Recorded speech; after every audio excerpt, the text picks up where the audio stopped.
She texted from a club. Oops, missed your surgery, flights are crazy. I replied, rest up. Then I put the hospital staff on a no-visitor list and updated my advance directive. When she arrived with balloons, security already knew her name, and her expression when they stopped her said everything. 34 male, am currently propped up in a hospital bed, my left leg encased in a brace the size of a small canoe. The pain is a dull, throbbing baseline, but it's nothing compared to the sharp, clear note of betrayal that's been ringing in my ears for the last 36 hours. For months, my life was a countdown to one event, ACL reconstruction surgery. It's a major procedure, a long recovery, and something you need a support system for. My fiancée, Maya, 31, was supposed to be that system. She was my emergency contact, my healthcare proxy, and the person who was supposed to drive me home to the recovery station.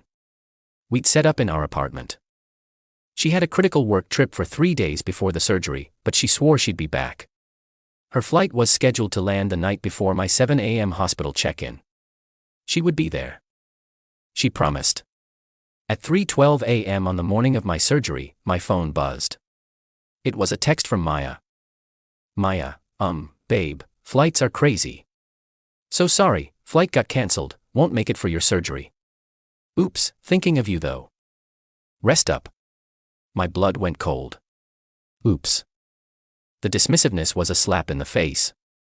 And something felt off. I couldn't sleep, so I did what any anxious person would do. I scrolled through social media. A mutual friend had just posted an Instagram story.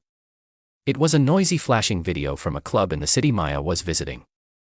And there, in the background, was Maya. Laughing, drink in hand, with some guy's arm around her. The timestamp was 15 minutes before she sent me the text. There was no cancelled flight. There was a party. She didn't forget. She chose. Lying in the pre-dawn darkness, a profound, chilling clarity washed over me. The woman I was going to marry had just left me completely alone on the day of a major surgery. Lying about it with the casual indifference of someone cancelling a coffee date. My first call was one of shame and panic. My older brother Ben. I explained the situation, my voice cracking. He didn't hesitate. I'm on my way. Don't worry about a thing. My second and third actions were more methodical. After I checked into the hospital and was settled in the pre-op bay, a kind charge nurse came to review my information. Everything looks good, Alex, she said. We have Maya listed as your primary contact and visitor. I need to make a change, I said, my voice steady. Please remove Maya from my visitor list entirely. She is not to be allowed in my room or given any information about my status. No exceptions. The nurse looked at me, a flicker of understanding in her eyes. She simply nodded. Okay, honey. I'll update the chart and inform security. Next, I asked to speak to a patient advocate. A social worker came by a few minutes later. I need to update my advance directive, I told her. I want to revoke Maya's status as my healthcare proxy and assign it to my brother Ben, effective immediately. She handed me the paperwork. Filling in Ben's name and signing mine next to the line that officially stripped Maya of any power over my medical decisions felt like the most sane, rational thing I had done in years. Ben arrived, a calming presence in the sterile chaos. The surgery went well. When I woke up in the recovery room, groggy and in pain, he was there. Not her. The next afternoon, through the haze of painkillers, I saw a commotion down the hall near the nurse's station. It was Maya. She was holding a ridiculously large bouquet of roses and a get-well-soon balloon that bounced against the ceiling. She was in full worried fiancé mode, her face a perfect mask of concern. I watched as she spoke to the nurse, who then pointed toward a hospital security guard standing nearby. The guard approached her, spoke quietly, and shook his head. Maya's face cycled through confusion, then indignation, then outright fury. Her voice rose, and even from my room, I could hear fragments. My fiancé. Ridiculous. Let me see him. The guard was firm. She was not on the list. She was not coming in. Her expression when she turned and saw me watching her from my doorway, a look of pure, unadulterated shock that her key to my life no longer worked, said everything. My phone, sitting on the bedside table, began to vibrate incessantly. A string of texts. What is going on? They won't let me see you. This is insane. Alex, tell them to let me in. I'm your fiancé. I just looked at the screen. Then I looked at Ben, who gave me a quiet, supportive nod. I didn't reply. I just turned my phone over and closed my eyes. Update 1, I'm home now, ensconced in the recovery station that feels more like a fortress. Ben has been a saint, helping me with everything from getting food to navigating the treacherous journey to the bathroom. My leg is a useless, throbbing appendage, but my mind has never been clearer. The digital siege from Maya and her family began the moment she was turned away from the hospital. Dozens of missed calls, voicemails ranging from saccharine sweet to shrewish, and an avalanche of texts. I ignored them for 2 days, focusing on my immediate recovery. Finally, I decided to answer one of her calls, mostly to make it stop. Finally, she screeched. What is wrong with you? Do you have any idea how humiliated I was? Being escorted out of a hospital like a criminal. I flew all the way back for you. No, you didn't, I said, my voice flat and tired. You flew back when the party was over. There's a difference. I saw the pictures, Maya.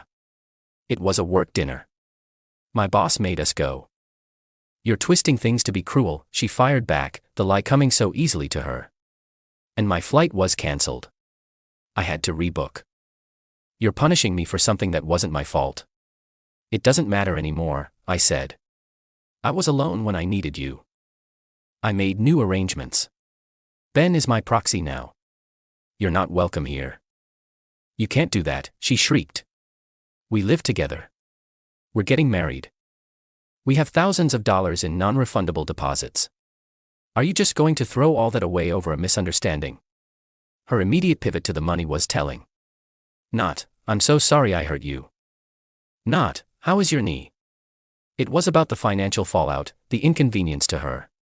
Then came the call from her mother, Diana. Alex, dear, I think you're overreacting, she began in a condescending tone.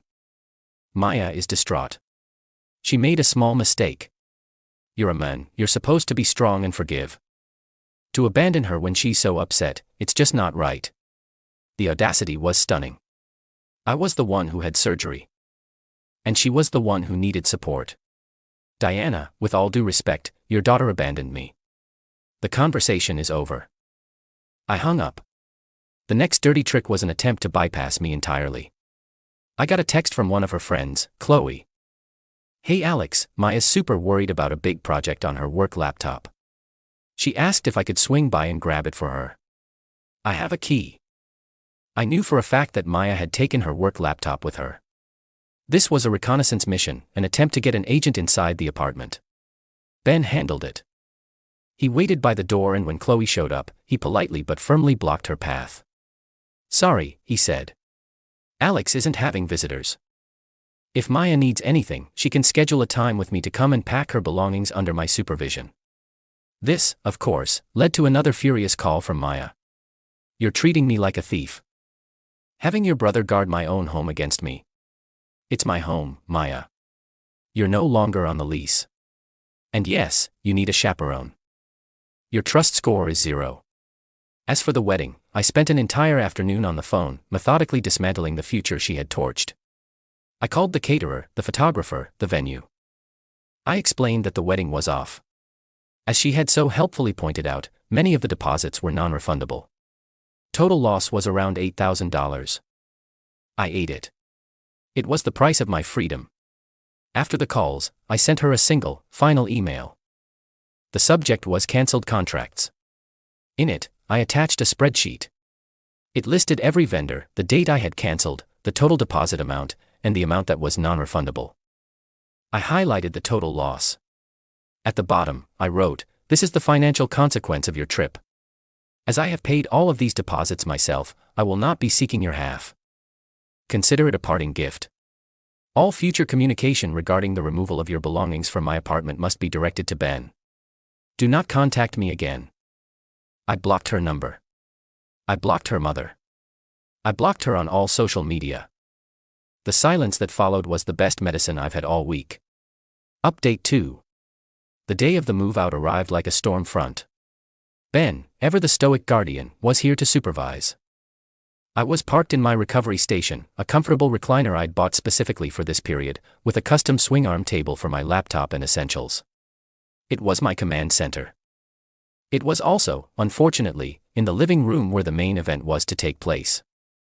Maya arrived alone. The performative sadness was gone, replaced by a cold, hard fury. She didn't look at me. She just started grabbing her things, throwing them into boxes with a violent carelessness. The air was thick with unspoken rage. She saved her most symbolic act for last. As she was about to leave with her final box, she walked past my recovery station with a full, steaming mug of coffee. Her arm jerked, and the entire mug of dark, sugary coffee went splashing all over the beige fabric of my new recliner. "Oops," she said, the word dripping with venomous sarcasm. She didn't even glance back. She just walked out the door. The smell of stale coffee filled the room. Staring at the ugly brown stain spreading across the chair that was supposed to represent my healing, I didn't feel anger. I felt a deep, profound pity for her. This petty act of vandalism was the only power she had left. But the story doesn't end there. Ben, it turns out, is more than just a good brother. He's a bloodhound. Her story of a cancelled flight and a work dinner never sat right with him. So he did some digging. It wasn't hard. A few of her friends, disgusted by her behavior, were more than willing to talk. The critical work trip was a complete fabrication. Her company had no record of it. It was a planned girls' getaway to a city known for its nightlife. And the men from the club photo. He wasn't a random stranger. He was an ex-boyfriend she'd been talking to for months. The trip wasn't just a party. It was an audition. She was trying him on for size, seeing if he was a better option, all while keeping me, her stable, dependable fiancé, on the hook. She didn't miss my surgery by accident. It wasn't an oops. It was a deliberate choice. She chose a weekend with her affair partner over being by my side. I waited a week. I let her think she'd had the last word with her coffee-stained insult. Then I asked our core group of friends, the 4 couples who would have been in our wedding party, to join a group video call. I told them I needed to talk to them about the wedding being cancelled. Maya, who was in the group chat, accepted the call, likely thinking it was a chance to play the victim and tell her side of the story. When everyone was on the call, I started. I didn't yell. I didn't cry. I just laid out the facts, my voice as calm and steady as a surgeon's. "I know you're all wondering what happened," I began, "and you deserve the truth. 2 days before my surgery, Maya told me she had a work trip. On the morning of my surgery, she texted to say her flight was cancelled. This was a lie." I continued, laying out the timeline. The Instagram story. The lies about her boss. And then, the final brutal truth Ben had uncovered. "It wasn't a work trip," I said, looking directly at Maya's pixelated, horrified face on the screen. "It was a vacation with her ex-boyfriend. She lied to all of us. She wasn't there for me because she was with someone else." The silence on the call was absolute. I could see the shock and disgust on our friends' faces as they looked back and forth between me and Maya. "Maya," I said, my voice dropping. "That coffee stain on my chair? That's nothing. You stained our entire relationship, our friendships, everything. And you did it with your eyes wide open." She started crying, trying to stammer out denials. But the damage was done. I had presented the case. The jury, our closest friends, had seen the evidence. I hadn't destroyed her reputation with public posts. I had simply revealed the truth to the people whose opinions we both valued. Her victim narrative was dead before it could even draw breath. "I think that's all that needs to be said," I concluded and ended the call. Final update. The last 6 months have been a slow, arduous, but steady climb back to normalcy. Physical therapy on my knee has been grueling. But every bit of restored mobility feels like a victory. Ben was my rock through the worst of it. The real healing, though, has been emotional. The group video call was the kill shot. As I'd hoped, it completely neutralized Maya's ability to spin her narrative. Our friends, presented with the unvarnished truth, were appalled. They didn't viciously attack her. They just quietly excised her from their lives. The group chats she was in went silent. The invitations stopped. She had built her social life on a foundation of my stability. And when that was gone, the whole structure collapsed. Her affair, predictably, fizzled out. The ex-boyfriend was apparently not interested in the drama or the baggage that came with being the other man in such a spectacular implosion. He was there for the fun trip, not for the messy fallout. Without my income subsidizing her lifestyle, and with a torched social circle, Maya had no choice but to move back in with her parents. I've heard through the grapevine that she is miserable, constantly complaining about how one little mistake ruined her life. The complete lack of self-awareness is staggering, but not surprising. She still sees herself as the victim of my unforgiving nature, rather than the architect of her own demise. I never heard from her or her mother again. My email about the wedding deposits, followed by the video call, was a 1-2 punch of factual and social consequences they couldn't recover from. The revenge was never about hurting her. It was about protecting myself. By immediately revoking her access to my hospital room and my medical decisions, I took back control at my most vulnerable moment. By methodically dismantling our shared future, and preemptively telling the truth to our friends, I ensured that her betrayal couldn't be spun into a weapon against me. She wanted to treat me as an option, a safety net. My response was to remove myself as a choice entirely. The stained recliner from the recovery station sat in my living room for a month, a monument to her pettiness. One day I had Ben help me haul it down to the dumpster. Watching it get tossed away was more therapeutic than I could have imagined. I bought a new one. It's just a chair, but it's clean. I'm still recovering, and I'm not ready to even think about dating again. The betrayal left a scar. But it's a clean scar, not a festering wound. She showed me her true character in the most brutal way possible, and I responded not with rage, but with logic. I accepted the reality she presented and acted accordingly. She gambled that I would be a doormat, that I would absorb her oops and carry on. She lost. And the most satisfying part is that she has no one to blame but herself.